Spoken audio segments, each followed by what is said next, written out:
खुद पर विश्वास करना ही मनुष्य को हर जंग जीता सकता है। खुद की तुलना कभी लोगों से नहीं करनी चाहिए।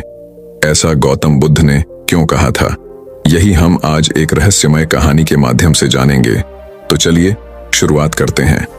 दोस्तों, विशाल पर्वतों की तलहटी पर एक छोटा सा गांव था जिसमें एक शेरपा रहता था, अर्थात एक पर्वतारोही रहता था। वह पर्वतारोही लोगों को राह दिखाया करता था। वह लोगों को ऊंचे पर्वतों पर ले जाता और उन्हें सही सलामत वापस ले आता। इसी प्रकार शेरपा एक दिन कुछ लोगों को लेकर पर्वत की चढ़ाई पर गया था, लेकिन अचानक उस दिन एक दुर्घटना हो गई। उस शेरपा के पैरों में गहरी चोट लगी और उनके एक साथी की जान भी चली गई, जिस कारण उसे बहुत तकलीफ हुई और वह शेरपा अपने आप को माफ नहीं कर पा रहा था। उसके बाद से वह शेरपा कभी भी ऊंचे पहाड़ों पर नहीं गया। वह वहीं पास में रहकर एक छोटी सी दुकान चलाने लगा। देखते ही देखते समय बीता और अब उस शेरपा का लड़का भी जवान होने लगा था। वह भी अपने पिता के साथ उस दुकान पर पिता का हाथ बढ़ाया करता था। अपने बचपन काल से ही लोगों को पहाड़ की चढ़ाई चढ़ते देखता रहता और उनके बारे में बातें करते सुनता कि पर्वत शिखर से दुनिया अलग दिखती है। इसलिए उस लड़के के मन में भी हमेशा उस पहाड़ को चढ़ने की लालसा रहती थी। लेकिन जब भी वह अपने पिता से कहता, पिताजी मैं भी इस पहाड़ पर चढ़ना चाहता हूं, मैं भी जाकर वहां की दुनिया देखना चाहता हूं, तब उसके पिता उसे हमेशा मना कर देते और कहते, बेटा ऊपर जाने में बहुत खतरा है, वहां बहुत जोखिम है, वहां तुम्हारी जान भी जा सकती है, पहाड़ों पर कुछ भी हो सकता है, वहां बहुत चलना पड़ता है, बहुत मेहनत करनी पड़ती है और इन पहाड़ों पर तुम्हारा पैर भी फिसल सकता है। तुम उन लोगों की बातों में मत आओ, तुम यहीं रहकर आराम से अपना जीवन बिता सकते हो। जब वह लड़का अपने पिता से ऊपर चढ़ने की बात करता, तब उसके पिता वहां जाने से उसे रोक देते। एक दिन उस लड़के ने यह ठान लिया कि मुझे जीवन में कम से कम एक बार उस पहाड़ पर चढ़कर देखना है। मुझे खुद महसूस करना है कि वहां की दुनिया कैसी है, नहीं तो मैं पूरे जीवन भर केवल इस दुकान पर ही रह जाऊंगा। मैं केवल लोगों के मुंह से यही सुनता रह जाऊंगा कि पहाड़ की दुनिया ऐसी है, पहाड़ की दुनिया वैसी है, लेकिन मैं उसे कभी देख नहीं पाऊंगा। अब जबकि शेरपा को लगा कि उसका बेटा उसकी बात नहीं मानने वाला, तो उसने वहां पर जाने के लिए हामी भर दी और अपने बेटे से कहता है, बेटा ठीक है, यदि तुम जाना चाहते हो तो जा सकते हो, लेकिन मेरी एक बात हमेशा याद रखना, यदि तुम्हें कोई परेशानी हो तो वापस उलटे पांव घर लौट आना। अपने पिता की आज्ञा पाकर वह लड़का अपना सारा सामान ले सबसे पहले उस पर्वत के नजदीकी शिविर तक जाता है। यह सभी का पहला पड़ाव होता है, जहां से लोग चढ़ाई शुरू करते हैं, जहां पर लोग पहली और आखिरी बार रुकते हैं और जहां पर लोग पर्वत से नीचे उतरकर पहली बार विश्राम करते हैं। उस लड़के ने उसी शिविर में काम करना शुरू कर दिया। यहां पर रहकर उसे और भी लोगों से उस पर्वत के बारे में जानने को मिल रहा था। यहां पर रहकर उसके दो काम पूरे हो रहे थे। पहला तो वह अपनी यात्रा के लिए कुछ पैसे जोड़ पा रहा था और दूसरा वह आते जाते लोगों से वहां की यात्रा और शिखर के बारे में जानकारी हासिल करने लगा। देखते ही देखते करीब 2 हफ्ते बीत गए और 2 हफ्तों के बाद जब उसने पर्याप्त धन इकट्ठा कर लिया तो उसने तय किया कि वह अगले हफ्ते ही यात्रा प्रारंभ करेगा। लेकिन जब उसने कुछ लोगों से बात की तो उन लोगों ने उस लड़के से कहा, बेटा यहाँ का रास्ता बहुत कठिन है, तुम दूसरे शिविर पर जाओ, वहां से तुम्हें चलने में आसानी होगी। लड़के ने उन लोगों की बात मान ली और वह इस शिविर को छोड़कर दूसरे शिविर पर जा पहुंचा। यहाँ पर भी वह तरह तरह के यात्रियों से मिलता रहा, लोगों से बात करता रहा और उसने वहां की कई कहानियां भी सुनी। नए नए रास्तों और शिखर के बारे में तरह तरह की जानकारी हासिल की। फिर एक दिन वह सुबह सुबह अपने मार्ग पर आगे बढ़ चला। जब वह उस पहाड़ की चढ़ाई कर रहा था तभी रास्ते में उसे एक अनुभवी शेरपा मिला जो वहां पर बैठा हुआ था और वह करीब अधेड़ उम्र का था। उस अनुभवी शेर पास से लड़के की मित्रता शिविर में ही हो चुकी थी। तभी वह अधेड़ उम्र का आदमी उस लड़के से पूछता है, बेटा तुम उल्टी दिशा में क्यों जा रहे हो? तुम्हें तो सीधी दिशा में जाना चाहिए। तभी वह लड़का जवाब देते हुए कहता है, बाबा मैंने यहां पर शिविर में रहकर यहां से आने जाने वाले यात्रियों की सभी बातें सुनी है और जानी है। यहाँ की कहानियां भी सुन ली हैं। इसलिए मैं अब और अधिक ऊपर नहीं जाना चाहता हूं, क्योंकि मैंने यहाँ के बारे में अब सब कुछ समझ लिया है। इसीलिए मैं वापस घर जा रहा हूं। उस लड़के की यह बात सुनकर वह बाबा जोर जोर से हंसने लगता है। तभी वह लड़का बड़े आश्चर्यचकित होकर उस बाबा से कहता है, क्या हुआ बाबा? आखिर मैंने ऐसा क्या कह दिया कि आपको इतने जोर से हंसी आने लगी? तभी वह बाबा उस लड़के से कहता है, बेटा, पहाड़ और रास्तों को समझा नहीं जाता, बल्कि उन्हें अनुभव किया जाता है, उनका आनंद लिया जाता है। आगे वह बाबा उस लड़के से कहता है, बेटा, तुम्हें एक पल के लिए सोचो, आखिर एक इंसान पहाड़ की चोटी पर क्यों चढ़ता है? क्योंकि वह इंसान खुद को बेहतर तरीके से जानना चाहता है। वह तो खुद की कमियों को जानना चाहता है, तभी तो वह खुद की यात्रा पर निकलता है। और जो खुद की यात्रा पर निकलता है, वह इंसान कहीं पहुंचता नहीं, बल्कि वह भीतर से पूरी तरह से बदल जाता है।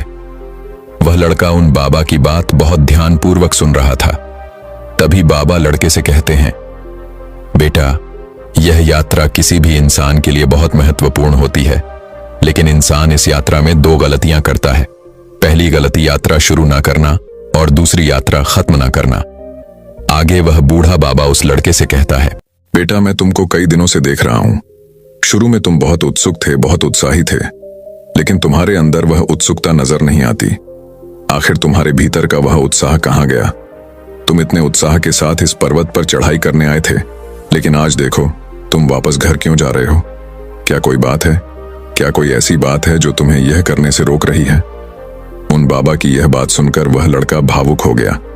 उसकी आंखों से आंसू बहने लगे।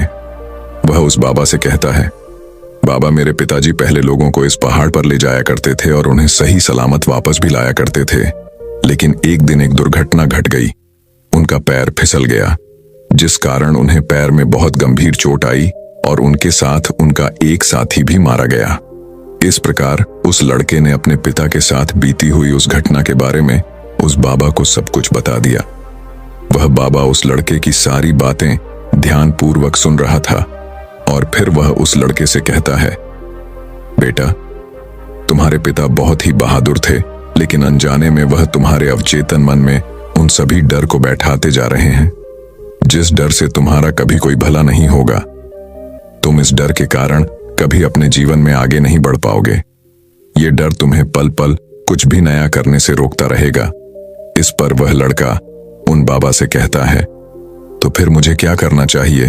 तभी वह बाबा उस लड़के से कहता है, बेटा, इसका तो केवल एक ही रास्ता है, जिससे तुम्हारे भीतर बैठा हुआ डर हमेशा हमेशा के लिए तुमसे दूर हो जाएगा। लेकिन उसके लिए मेरी एक शर्त है। इस पर वह लड़का कहता है, बाबा, बोलिए, आपकी क्या शर्त है? तभी वह बाबा उस लड़के से कहता है, बेटा, जब तुम्हारा हार मानने का मन करे या फिर यात्रा छोड़ने का मन करेगा, तब तुमको मेरी बात बहुत ही शांतिपूर्वक और ध्यान से सुनी होगी। क्या तुम इसके लिए तैयार हो? वह लड़का कुछ देर के लिए सोच विचार में पड़ गया और मन ही मन यह सोचने लगा कि आज तक मुझे इस तरह से किसी ने नहीं समझाया। हो सकता है कि बाबा सचमुच मेरे मन से डर निकाल दे और मैं अपने जीवन में कुछ हासिल कर पाऊं। यदि मैं यूं ही चला गया तो पिताजी फिर मुझे कभी वापस नहीं लौटने देंगे और ना ही मुझे वह कभी वह करने देंगे जो मैं करना चाहता हूं। इसीलिए मुझे एक बार इन बाबा की बात मान लेनी चाहिए। यह सोच विचार कर वह उन बाबा की बात मान लेता है और अगले दिन सुबह सुबह वह दोनों पर्वत की चढ़ाई के लिए निकल पड़ते हैं। वह बाबा उस लड़के को बताता है कि आज दिन ढलने से पहले हमें कम से कम 15 किलोमीटर तक की चढ़ान को चढ़ना होगा। वे लोग धीरे धीरे करके आगे बढ़ते रहे। जैसे जैसे वह उस पहाड़ पर चढ़ते जा रहे थे, रास्ता और भी कठिन होता जा रहा था, रास्ता और भी सफल होता जा रहा था। चलते चलते करीब उन्होंने 3 किलोमीटर तक का रास्ता तय कर लिया। तभी अचानक उस लड़के ने एक सुंदर दृश्य देखा। उसने देखा कि वहां पर एक छोटा सा घर था और साथ ही पास ही में एक छोटा सा ठेला लगा हुआ था। लड़के ने यह भी देखा कि वहां पर 2 लोग बैठे हुए थे और खाने की बहुत ही बढ़िया खुशबू आ रही है। तभी लड़के के मन में अचानक एक विचार उत्पन्न हुआ कि क्यों ना हम भी कुछ देर के लिए यहीं पर रुक जाएं। उसने तुरंत ही उन बाबा को आवाज दी और कहा, बाबा, क्यों ना हम भी कुछ देर के लिए यहीं पर रुक जाते हैं, थोड़ा सा आराम कर लेते हैं। इस पर वह बाबा कहता है, बेटा, अभी तो हमने चलना शुरू किया है, यदि हम यहीं पर रुक गए तो हमारे दिन का लक्ष्य पूरा नहीं हो पाएगा। तभी वह लड़का बाबा से कहता है, बाबा केवल थोड़ी देर के लिए हम कुछ खा लेते हैं। इस पर बाबा मुस्कुराने लगे और उस लड़के से कहते हैं, बेटा ध्यान से सुनो, यह स्वयं की यात्रा में आने वाली पहली रुकावट है। यह उस पल पैदा होती है जिस पल हम अपने लक्ष्य को छोड़कर अपने आसपास की चीजों पर ध्यान देने लगते हैं। जब हमें ऐसा प्रतीत होता है कि हमें इन चीजों से सुख मिलेगा तो हम इनकी ओर मुड़ जाते हैं, हम इनकी तरफ खींचे चले जाते हैं और जिस पल हम इन लालच पर ध्यान देने लगते हैं उसी पल हम अपना रास्ता भटक जाते हैं। लेकिन यदि तुम चाहो तो इस मानसिक स्थिति में भी अपना सही निर्णय ले सकते हो। इसलिए मन को स्थिर करो और चलते रहो। लड़के ने बाबा की बात मान ली और चुपचाप खड़ा होकर मन मारकर वह उन बाबा के पीछे पीछे चलने लगा। देखते ही देखते पूरा दिन बीत गया। पहले दिन की यात्रा थका देने वाली थी, लेकिन बहुत सुंदर भी थी। अगले दिन का रास्ता और भी कठिन था, इसलिए उन बाबा ने उस लड़के को सुबह जल्दी उठा दिया और फिर वे दोनों मार्ग में आगे की ओर बढ़ चले। उन्होंने अभी कुछ ही चढ़ाई चढ़ी थी कि तभी वहां पर जोरों की बारिश होने लगी और देखते ही देखते बारिश और भी तीव्र होने लगी। उन दोनों के कपड़े अब पूरी तरह से गीले हो चुके थे। लड़का तो ठंड में ठिठुरने लगा था, उसके हाथ पैर कांपने लगे थे। तभी वह मन ही मन खुद को कोसने लगा और कहने लगा, काश मैंने इनकी बात ना मानी होती। मैं तो बेवजह ही इनकी बातों में आ गया। अच्छा खासा मैं घर जा रहा था। इस समय मैं घर पर बैठकर गरम गरम खाना खा रहा होता, घर पर आराम से विश्राम कर रहा होता। यह सोचता हुआ वह लड़का आगे बढ़ रहा था।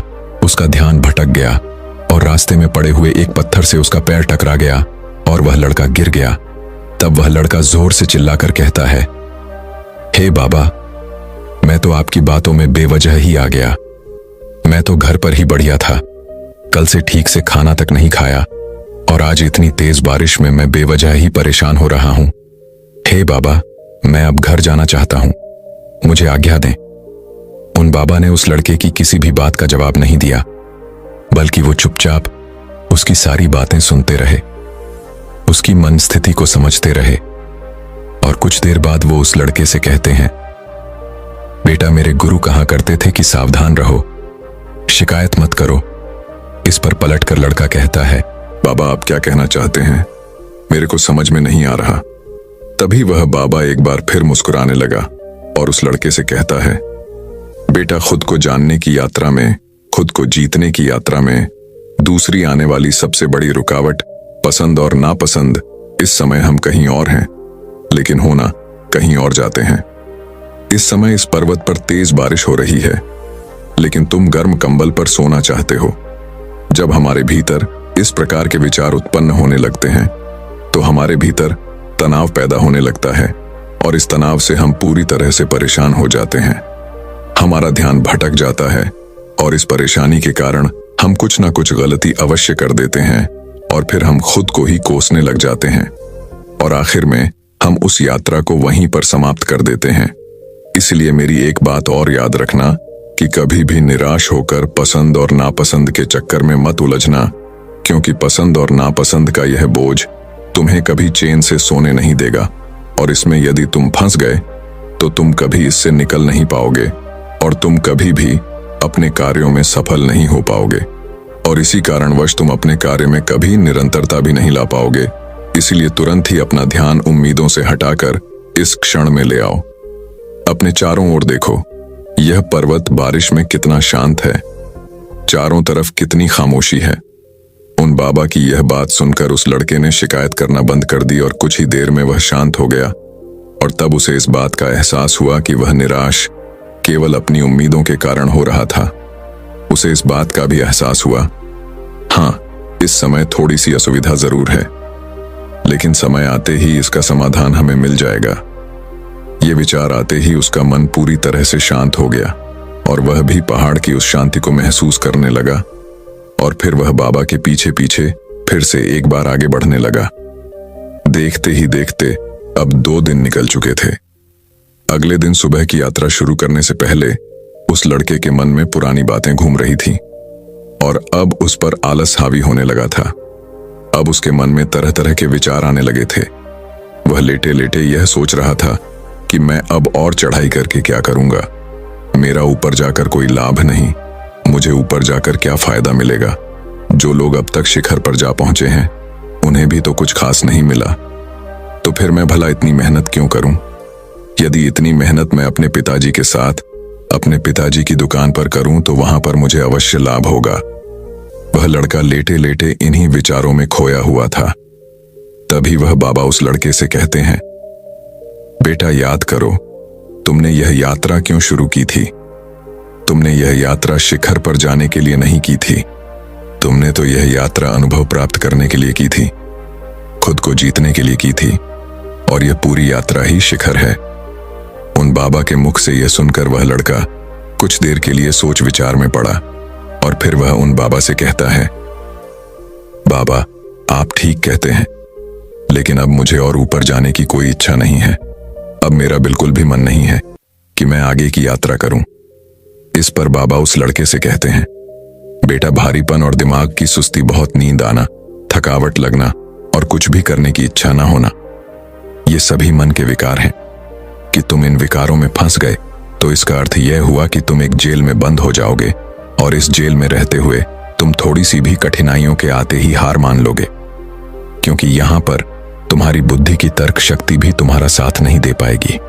इसीलिए आलस छोड़ो और तुरंत उठो और मेरे साथ चलो। उन बाबा के इतना कहने पर उस लड़के को उन बाबा की बात याद आई। उन बाबा ने सफर शुरू होने से पहले ही कहा था कि जब भी तुम्हारा मन हारने के लिए कहेगा तब तुम्हें मेरी बात ध्यानपूर्वक सुननी होगी। लड़के को अपना वादा याद आ गया। वह तुरंत ही उठ खड़ा हुआ और दोनों ने अपना सफर फिर एक बार प्रारंभ किया। देखते ही देखते शाम का वक्त हो चुका था और शाम के वक्त लड़का को उस पर्वत पर कुछ ऐसे लोग मिले जिनकी तैयारियां उनसे कहीं ज्यादा आधुनिक थीं। उनके पास आधुनिक उपकरण थे। यह देखकर वह लड़का मन ही मन सोचने लगा, इनके पास तो इतने आधुनिक उपकरण हैं, यह तो अवश्य ही इस पहाड़ की चढ़ाई को चढ़ लेंगे, लेकिन मेरे पास तो कुछ भी नहीं है। यदि मैं असफल हो गया तो मेरे पिताजी क्या कहेंगे? इस प्रकार के विचार आते ही वह एक बार फिर से निराश हो गया और एक जगह पर खड़ा होकर उन्हीं के बारे में सोचने लगा। यह देखकर वह बाबा उस लड़के से कहते हैं, बेटा यही आखिरी पड़ाव है। ऐसी मानसिक स्थिति में हमारे ऊपर संदेह हावी हो जाता है। हमारे भीतर तरह तरह के सवाल पैदा होने लगते हैं। क्या मैं यह कर पाऊंगा? यह मुझसे नहीं हुआ। यदि मैं असफल हो गया, लोग क्या कहेंगे? ऐसी स्थिति में आते ही हमारी यात्रा धीमी होने लगती है और हम खुद पर संदेह करने लगते हैं और हम यह भूल जाते हैं कि हमारा लक्ष्य क्या है। हमारा सारा ध्यान केवल अपनी कमियों पर चला जाता है। ऐसी अवस्था में तुम कभी भी अपने लक्ष्य को प्राप्त नहीं कर पाओगे। इसलिए मेरी एक बात और याद रखना कि तुमने यह यात्रा बेहतर इंसान बनने के लिए की थी, खुद को बेहतर रूप से जानने के लिए की थी। संदेह तुम पर हावी ना हो, इसलिए खुद को बीते हुए कल से आज को देखो कि क्या तुम कल से बेहतर हुए हो या नहीं। आगे वह बाबा उस लड़के से कहता है, तुम्हें बस खुद को जीतना है। हर दिन रात केवल यही सोचो कि आज मैंने कल से बेहतर क्या किया है। मैं कल को बेहतर बनाने के लिए एक छोटी सी चीज क्या कर सकता हूं। हर दिन की अपनी छोटी से छोटी जीत को याद करो। बस तुम्हें इतना ही तो करना है। जब तुम अपना ध्यान अपनी जीत पर लाओगे तो तुम्हारे भीतर का संदेह खुद ही खत्म हो जाएगा। उन बाबा की बात उस लड़के ने ध्यानपूर्वक सुनी और उसके बाद उसका मन धीरे धीरे पूरी तरह से शांत हो गया। उसे ऐसा लगने लगा कि मानो वह बहुत हल्का महसूस कर रहा है। उसके मन का सारा बोझ अब पूरी तरह से हटा लिया गया हो। वह उन बाबा के पीछे धीरे धीरे एक बार फिर से आगे बढ़ने लगा। वे दोनों एक साथ आगे बढ़ते जा रहे थे। वे दोनों एक दूसरे को अपनी कहानियां सुना रहे थे और इस बीच रास्ते में कई रुकावटें भी आईं, जिस दौरान वह बाबा उस लड़के को सतर्क करते और वह लड़का खुद ब खुद सचेत हो जाता। चलते चलते अब वह पूरी तरह से खुद पर यकीन करने लगा था। अब उसे धीरे धीरे इस बात का एहसास हो रहा था कि बढ़ना और रुकना उसके अंतर्मन से ही प्रकट हो रहा था और यदि उन पर ध्यान न दिया जाए तो मन में वह बड़े रूप ले लेती है। धीरे धीरे वह उन पर काबू पाने लगा था और अब उस लड़के को ऐसा एहसास लगने लगा था कि वह मन पर काबू पाना सीख चुका है। उसने अपने मन को जीत लिया है। अब वह किसी भी कार्य को कर सकता है, वह किसी भी कार्य में सफल हो सकता है। इस यात्रा के बाद वह पिता की सही मायनों में मदद कर सकता है। अब बाबा और वह लड़का लगातार यात्रा में आगे बढ़ रहे थे और कई दिनों की यात्रा के बाद आखिरकार वे दोनों शिखर पर जा पहुंचे। शिखर पर पहुंचकर उस लड़के ने वहां पर असीम शांति का अनुभव किया। उस लड़के ने वहां खड़े होकर यह सोचा कि यहां तक बहुत कम लोग पहुंच पाते हैं और जो लोग यहां पर पहुंच पाते हैं उन्हें उनका अनुभव प्राप्त हो जाता है। इस दौरान उस लड़के के चेहरे पर एक गहरी मुस्कान थी। उस शिखर पर खड़े होकर उसे जीत का एहसास हो रहा था। उसका सीना चौड़ा हो चुका था। वह वहां खड़े होकर अपने सफर के बारे में सोचने लगा कि कितनी बार उसने अपनी मानसिक स्थिति का सामना किया और आगे बढ़ा और यहां तक पहुंच गया। और उसे यह भी एहसास हुआ कि जितनी बार उसने अपनी मानसिक स्थिति का सामना किया, अपने मन को काबू में किया, वह उतनी ही बार उठ खड़ा हुआ। तब उसके मन में एक विचार और आया। वह यह सोचने लगा कि बाबा सही कहते हैं कि पूरी यात्रा में कई शिखर हैं। बाबा को धन्यवाद कहने के लिए जब वह लड़का पीछे मुड़ा तो वहां पर कोई नहीं था। उसने यहां वहां देखा, उसने आवाज लगाई, लेकिन कोई भी उसकी आवाज पर आगे नहीं आया। तो दर्शकों, अब चलिए जिंदगी में कैसे स्थिर बुद्धि रखकर सही निर्णय लिया जा सकता है, इस विषय पर अगली कहानी की शुरुआत करते हैं। बहुत समय पहले की बात है। एक छोटा सा राज्य था। उस राज्य का राजा बहुत खुशहाल था। उसके पास किसी चीज की कोई कमी नहीं थी। प्रजा भी अपने राजा का खूब आदर सत्कार किया करती थी। प्रजा अपने राजा से बहुत खुश थी। लेकिन आज कुछ ऐसा हुआ था जिससे राजा की नींद हराम हो चुकी थी। राजा को रात भर नींद नहीं आ रही थी। 25 सालों से आज तक ऐसा कभी नहीं हुआ था। राजा के साम्राज्य पर आज तक किसी ने हमला करने का प्रयत्न तक नहीं किया था। लेकिन आज पड़ोसी राज्य ने इस छोटे से राज्य पर आक्रमण कर दिया और आज राजा को अपने 25 साल पहले के वो दिन याद आने लगे जब वह एक राजा न होकर केवल एक सेनापति था और वह अपनी राजा की आज्ञा का पालन करते हुए युद्ध की तैयारियां कर रहा था। लेकिन उस वक्त उसके मन में कोई शंका नहीं थी। किसी चीज का निर्णय नहीं लेना था, इसलिए वह चयन से उन चीजों की तैयारियों में जुटा था। राजा बहुत दुविधा में था। उसे समझ नहीं आ रहा था कि आखिर वह अपने साम्राज्य को किस तरह से किसी और राजा के हाथों में सौंप दे, जिस साम्राज्य को हासिल करने के लिए उसने दिन रात एक कर दिया।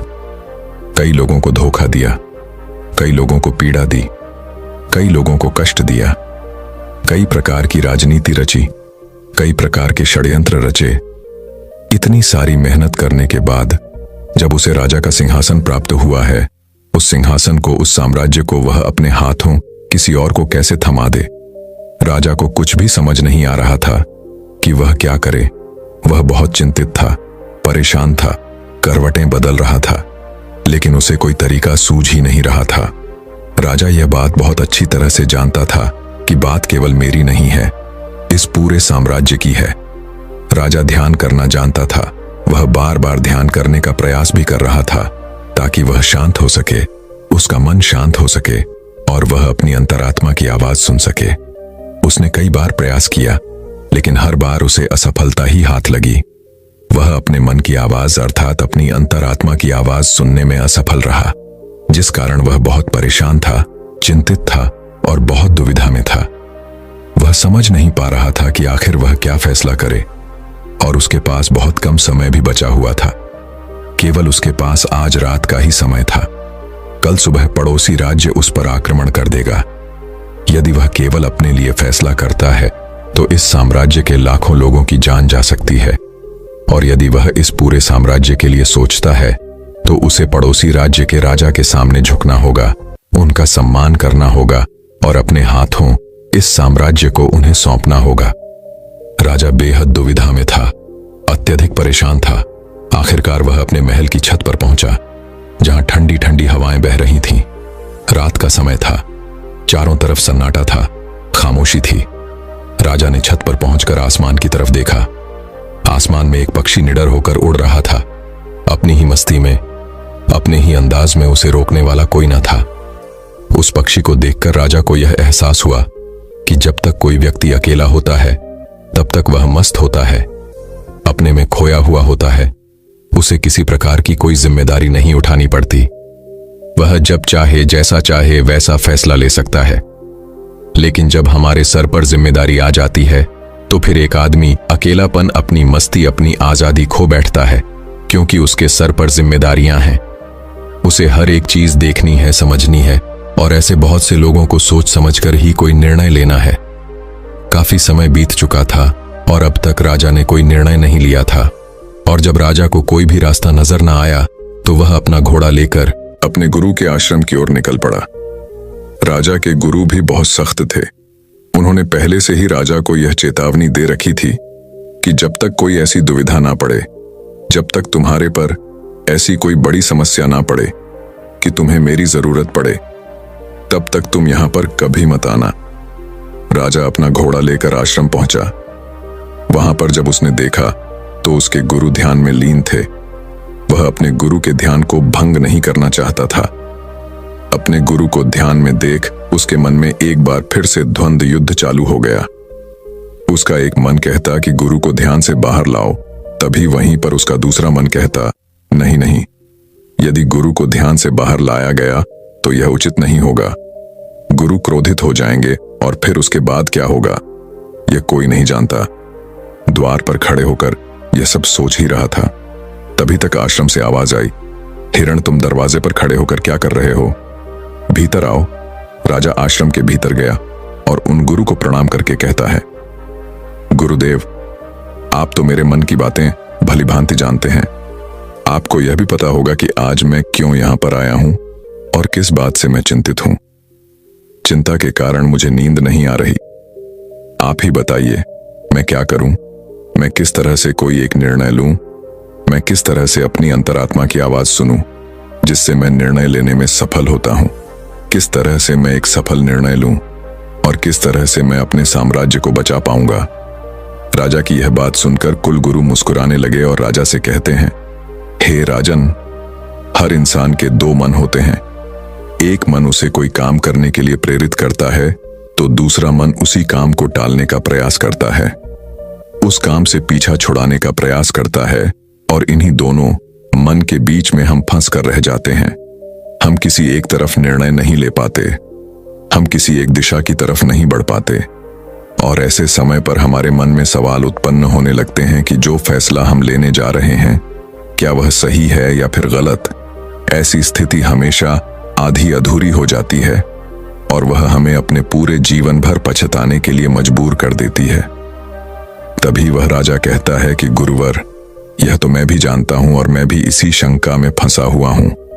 मैं यहां से निकल नहीं पा रहा। मुझे यह नहीं समझ आ रहा कि मैं किस तरफ जाऊं, मैं कैसे सही निर्णय लूं, मैं कैसे अपनी अंतरात्मा की आवाज सुनूं जिससे मैं एक सही निर्णय ले पाऊं।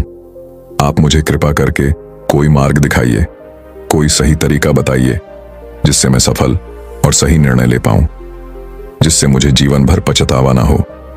तभी गुरु उस राजा की बात सुनकर एक बार फिर मुस्कुराने लगे और राजा से कहते हैं, हे राजन, जीवन में कोई भी फैसला गलत या सही नहीं होता। यह तो हमारे मन की संरचना है, यह तो हमारे मन का माया जाल है। वास्तविकता तो यही है कि जो होना होता है वही होता है। हमारे और तुम्हारे करने से कुछ भी नहीं होने वाला, कुछ भी नहीं बदलेगा। लेकिन फिर भी हम अपने अहंकार में यह सोचने लगते हैं कि हम जैसा चाहते हैं हम वैसा ही करेंगे और जैसा हमें चाहिए बिल्कुल वैसा ही होगा।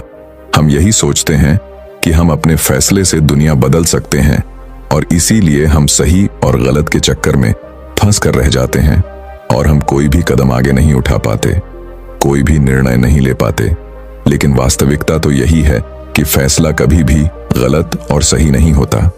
मान लो कि आज तुमने एक गलत फैसला भी ले लिया तो भी तुम्हें भविष्य में आगे चलकर सही सीख ही देगा, और यदि तुमने एक सही फैसला ले लिया तो वह तुम्हारे लिए कामयाबी बन जाएगी और वह तुम्हारे लिए आगे का रास्ता भी खोल देगा। देखा जाए तो वास्तविक तौर पर दोनों ही परिस्थितियों में तुम्हारा ही फायदा है, तुम्हारी ही उन्नति है। कम से कम ऐसे में तुम एक जगह पर ठहरे हुए तो नहीं हो, तुम्हारा मन इस शंका में फंसा हुआ तो नहीं है, तुम इस माया जाल से निकल चुके हो। तभी वह राजा उन गुरु से कहता है, हे गुरुवर, आप कहना क्या चाहते हैं? आप कहीं यह तो नहीं कह रहे कि मैं बिना सोच विचार के कोई भी निर्णय ले लूं? क्या ऐसा करना मूर्खता का प्रमाण नहीं होगा? आज मेरे ऊपर लाखों लोगों की जिम्मेदारियां हैं और मैं ऐसे ही कोई भी फैसला कैसे ले सकता हूं? तभी गुरु मुस्कुराते हुए राजा से कहते हैं, हे राजन, तुम मेरी बात समझ नहीं रहे हो। मैं तुमसे ऐसा नहीं कह रहा कि तुम सोच विचार कर निर्णय ना लो, बल्कि मैं तो यह कह रहा हूं कि अच्छी तरह से सोच विचार कर निर्णय लो और अच्छी तरह से सोचने के बाद, पूर्ण रूप से सोच विचार करने के बाद तुम अपने दोनों मन को एक जगह पर सहमत करवाओ। यदि तुम अपने दोनों मन को एक निर्णय पर ला पाए, एक काम के लिए और एक ही दिशा में ला पाए, तो वही फैसला तुम्हारी अंतरात्मा का फैसला होगा। तुमने कई बार यह अनुभव तो किया ही होगा कि किसी काम में तुम्हारा मन तो लग रहा है, लेकिन बुद्धि तुम्हारा साथ नहीं दे रही। बुद्धि तुम्हारा पल पल विरोध कर रही है और ऐसी परिस्थिति में हमारे मन और हमारी बुद्धि के बीच युद्ध चल रहा होता है। लेकिन यहां पर समझने वाली बात यह है कि जो बातें तुम्हारे मन से उठ रही हैं, वही बात तुम्हें सही रास्ते पर ले जाना चाहती है। वहीं पर तुम्हारी बुद्धि तर्क वितर्क करके उस रास्ते को साफ करना चाहती है, सभी प्रश्नों का निवारण करना चाहती है। जैसे मान लो कि तुम एक पहाड़ी पर जाना चाहते हो, जहां पर तुम्हें यह पता चला है कि वहां ढेर सारा सोना है, लेकिन इसके लिए तुम्हें घने जंगलों से होकर गुजरना होगा।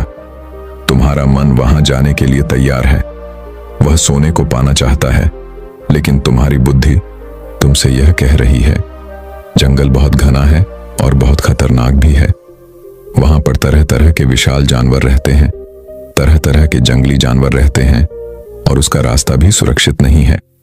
वहां पर चोर, डाकू और लुटेरे भी हो सकते हैं, पर पता नहीं वहां पर रास्ते में कुछ खाने पीने को मिलेगा या नहीं मिलेगा।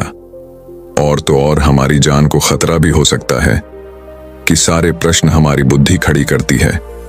लेकिन इसका अर्थ यह नहीं तुम्हारी बुद्धि तुम्हें रोकने का प्रयास कर रही है, बल्कि वह तुम्हें सतर्क कर रही है। और जब तक तुम अपनी बुद्धि के सवालों का निवारण न कर लो, तब तक आगे बढ़ना मूर्खता का प्रमाण ही होगा। ऐसे रास्ते पर जाने से पहले तुम्हें अपने खाने पीने की सामग्री का इस्तेमाल करना होगा। उसके बाद सुरक्षा के लिए कुछ हथियार और कुछ सैनिकों को भी साथ लेना होगा। और जब तुम्हारी बुद्धि पूरी तरह से संतुष्ट हो जाए, जब उसके सभी सवालों का निवारण तुम कर लो, तब तुम आगे बढ़ सकते हो, क्योंकि अब तुम्हारी बुद्धि के सभी सवालों का निवारण हो चुका है। लेकिन कुछ ऐसे लोग भी होते हैं जिन्हें पता होता है कि उस पहाड़ी पर खजाना है, लेकिन फिर भी, और वह यह भी जानते हैं कि रास्ता बड़ा कठिन है, लेकिन वह अपनी यात्रा कभी शुरू ही नहीं करते हैं। यह बात और है कि हो सकता है कि तुम्हें वहां पर पहुंचकर कोई खजाना ना मिले और तुम्हें वहां से खाली हाथ ही लौटना पड़े। लेकिन तुम्हें इस सत्य को भी जान लेना आवश्यक है कि जो होना होता है वही होता है। उसका अफसोस करके कोई मतलब नहीं। तुमने तो अपनी पूरी कोशिश की थी, तुमने अपना पूरा प्रयास लगा दिया था, लेकिन इसके बाद भी तुम्हें सफलता न मिले, तो इसका अर्थ यही है कि वहां पर तुम्हारे लिए जो होना था वही हुआ है। उसका अफसोस करके कोई अर्थ नहीं, लेकिन उसे यूं ही जाने भी नहीं देना चाहिए। उस हार से, उस अनुभव से हमें कुछ सीखना चाहिए, उसे सीख लेनी चाहिए और उसके बाद तुम्हें अपनी कोशिशों को और भी ज्यादा बेहतर बनाना चाहिए। सिर्फ इसी चीज पर काम करना चाहिए ना कि व्यर्थ बैठकर पश्चाताप करना चाहिए, अफसोस करना चाहिए। मैं तो तुम्हें बस यही समझाना चाहता हूं कि अंतरात्मा की आवाज हमें तब सुनाई देती है जब हमारा मन और हमारी बुद्धि दोनों एक बात पर पूर्ण रूप से सहमत हो जाते हैं। तभी वह गुरुवर उस राजा को सावधान करते हुए कहते हैं, ही राजन, मेरी एक बात और अपने दिमाग में अच्छी तरह से बैठा लेना। जब भी कोई हानि होती है तो वह अपने पीछे पश्चाताप और अफसोस जरूर छोड़कर जाती है। तुम्हें हमेशा अपनी हार पर ऐसा ही लगेगा। यदि मैंने कुछ ऐसा कर दिया होता तो शायद मैं सफल हो गया होता, और यही पश्चाताप, यही अफसोस तुम्हें हर काम के पीछे नजर आएगा। जिस काम में तुम असफल हुए हो, जब भी कोई व्यक्ति असफल होता है तो वह यही सोचता है कि यदि मैंने इस काम को उस तरीके से कर दिया होता या फिर उसके कहे के अनुसार कर दिया होता तो शायद मैं आज यहां पर सफल हो चुका होता।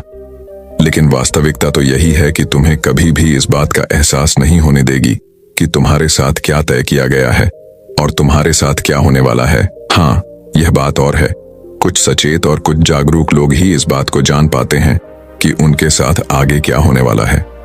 इसलिए वह कभी भी उस चीज के होने का पश्चाताप नहीं करते, उसका अफसोस नहीं करते, क्योंकि उन्हें पूरा पता होता है कि आखिर क्या होने वाला है और वह अपनी पूरी कोशिश करते हैं।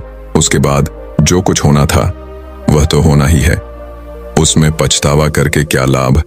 किंतु जिन लोगों को अपने फैसले पर यकीन नहीं होता वह हमेशा केवल सोचते ही रह जाते हैं। वह हमेशा अतीत के बंधनों में बंधे रह जाते हैं, दुखी रहते हैं, रोते रहते हैं, लेकिन वह अपने जीवन में कुछ नहीं कर पाते। लेकिन एक बुद्धिमान व्यक्ति यह भली भांति जानता है कि अतीत को बदला नहीं जा सकता। हाँ, उसे सीख जरूर ली जा सकती है, लेकिन उस पर बैठकर अफसोस करना व्यर्थ है। किंतु वर्तमान में हम सही निर्णय ले सकते हैं और भविष्य, जो कि हमारे हाथों में है ही नहीं। इसके बाद उन गुरु ने राजा को वहां से जाने का आदेश दे दिया और वह वापस से ध्यान में लीन हो गए। और गुरु की सारी बातें सुनकर राजा के मन में जो द्वंद्व युद्ध चल रहा था वह पूरी तरह से शांत हो चुका था। राजा वापस महल लौटा और उसने शांतिपूर्वक अपने मन और अपनी बुद्धि को एक ही निर्णय पर सहमत करवाया, और वह था कि हम युद्ध लड़ेंगे। जब राजा के मन से यह निर्णय उठा तो उसकी बुद्धि ने उसके सामने कई प्रकार के सवाल उत्पन्न कर दिए, जैसे कि हमारी सेना बहुत छोटी है, हम उनके सामने टिक नहीं पाएंगे, और पड़ोसी राज्य के पास एक विशाल सेना है जो हमें चुटकियों में मसल सकती है। उनके पास तरह तरह के हथियार हैं और लड़ने का कौशल भी है। और ऐसे ही कई प्रकार के सवाल उसकी बुद्धि उससे कर रही थी। उन सभी प्रश्नों का जवाब देते हुए राजा आगे बढ़ता चला गया और वह इसी निर्णय पर पहुंचा कि हम युद्ध लड़ेंगे। यदि हम सही रणनीति से, सही तरीके से युद्ध लड़े तो हम छोटी सेना के साथ ही उन्हें हरा सकते हैं। इसके बाद वो राजा चैन की नींद सो गया और अगली सुबह उसने अपने सेनापति को आदेश दिया कि हम युद्ध लड़ेंगे, सेना को तैयार करो। सेनापति ने राजा की आज्ञा का पालन किया। दोनों ही राज्य में घमासान युद्ध हुआ। हालांकि इस राज्य की सेना बहुत छोटी थी, बहुत कम थी, लेकिन राजा की सही रणनीति के कारण, राजा की सही नीतियों के कारण आखिरकार राजा ने इस युद्ध को जीत ही लिया। दोस्तों, मैं उम्मीद करता हूं कि यह कहानी सुनने से आपके जीवन में अच्छे बदलाव आए होंगे। आपको इस वीडियो से क्या सीखने मिला ये कमेंट करके जरूर बताइए, और अपने परिवार, दोस्तों या आपके करीबी इंसान के साथ ये कहानी शेयर करके उन्हें भी इस ज्ञान से परिचित करवाएं। बाकी अगर आपको ये वीडियो दिल से अच्छी लगी हो तभी इस वीडियो को लाइक कर देना, और आपने अब तक इस चैनल को सब्सक्राइब न किया हो तो चैनल को सब्सक्राइब भी जरूर कर देना। आपका हर दिन शुभ हो और खुशियों से आपका जीवन भरा रहे। धन्यवाद। नमो बुद्धाय।